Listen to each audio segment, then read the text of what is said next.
when did you know, I guess, at that point that you were going to go the route that you wanted, more higher echelon D1? Yeah, I mean, I think, for me, I think it was playing in the summer of senior year. Well, I was like, if you would call it, quote unquote, a late bloomer.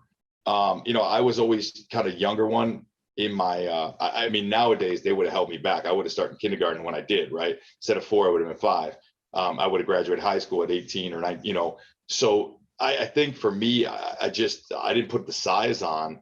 I started working out, which I still do every day, and I fell in love with it ever since. But it was just something that I realized, because of my size and my athletic ability, I wasn't going to be the Michael Jordan, Kobe Bryant, right? But there was that role player, right? There's always there's an enforcer in hockey, but there's something like that where when I got into prep school, it was bang, it was set picks, dive for loose balls, grab rebounds, the Dennis Rodman type of Charles Barkley that you don't see as much in the stat aspects of it, but taking charges and doing those types of things. And I had the grades already, and then West Virginia, I think I actually ended up signing early. I ended up taking a couple official visits. Back then, you used to get 5, and took a couple officials. And West Virginia was actually just a fun one, which I heard it was a great school, kind of fun to go. And that year, they had gone to the Sweet 16. They were losing, I think, 6 seniors and 5 of their starters.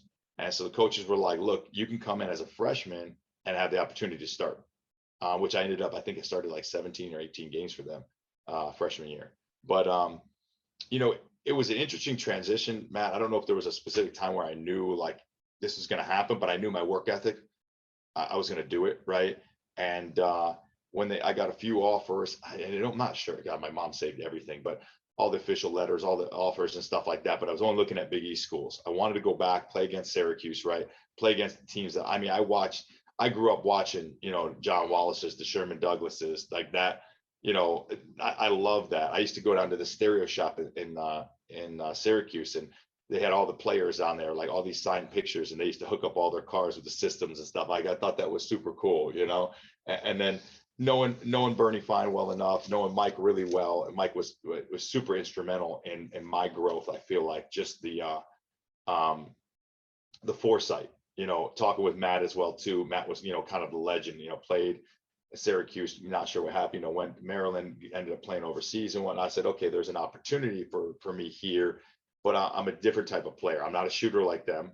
But there's something here that's a bigger opportunity, and I can go in and work it. And so I signed with West Virginia, and looking back, if I had to make the decision 100 times over, I wouldn't change it.